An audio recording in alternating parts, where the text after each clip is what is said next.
Thank you, Mr. Chairman. Ms. Hupp, thank you very much for telling your story. Your story is powerful. You and I have known each other a long time.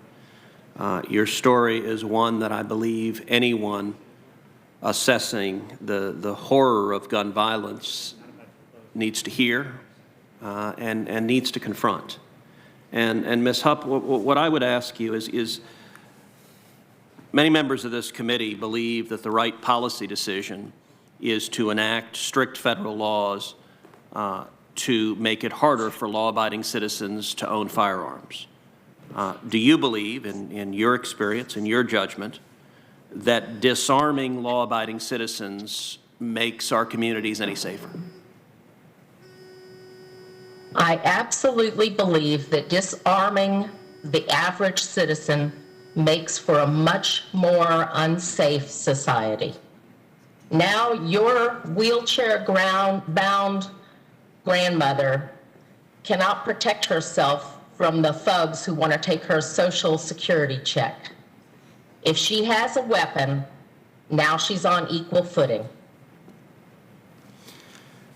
Mr. Cheng, gun sales in the United States skyrocketed in 2020, including among minority groups.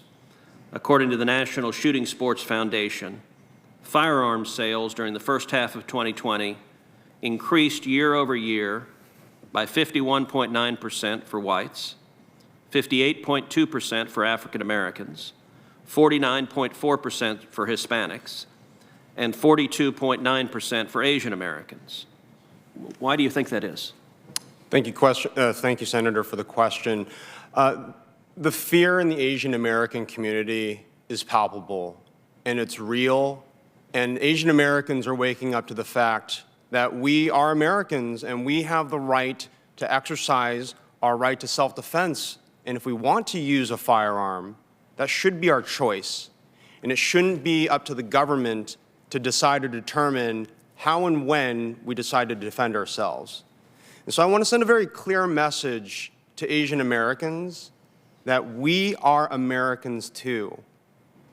And we should be exercising every single one of our rights as American citizens. And I want everyone to speak up and contribute to this critical debate and discussion that we're having today about keeping our country safe and happy, and let everybody live the American dream that we all want and we aspire to attain.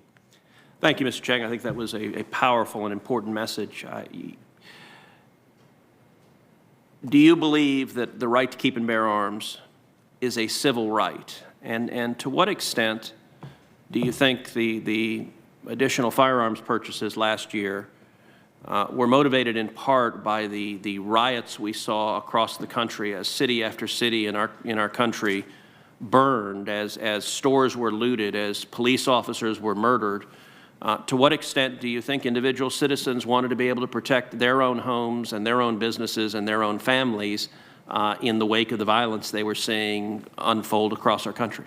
Yeah, putting the pieces together, a constant stream of civil unrest, of buildings and homes being burned, of people of all races being attacked, the stress of being quarantined during COVID, talk about defunding the police, demoralizing law enforcement, encouraging them to retire early or just quit altogether, because why would a law enforcement officer want to put their life on the line for a public that doesn't want them?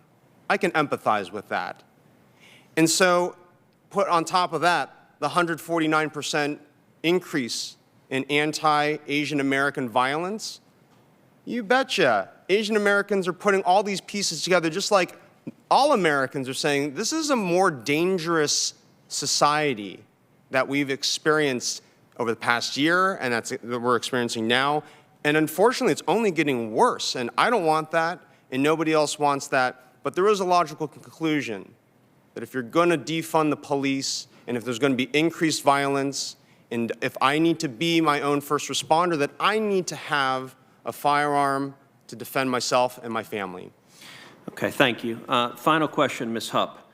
A couple of weeks ago, I introduced an amendment along with Bill Cassidy that would have provided that the $1,400 stimulus checks going out from the government not go to criminals, not go to criminals who are currently incarcerated, not go to mass murderers and rapists and child molesters, who are currently in prison. We voted on it in the Senate floor. Every Senate Democrat voted no, and it's failed by a single vote, which means if even a single Democrat had supported that amendment, we would not be currently sending U.S. taxpayer checks to violent criminals, including mass murderers, including presumably the shooter in Atlanta, the shooter in Boulder, including the shooter in the Mother Emanuel Church in South Carolina, including potentially the shooter in Santa Fe and other mass shooters who are currently incarcerated.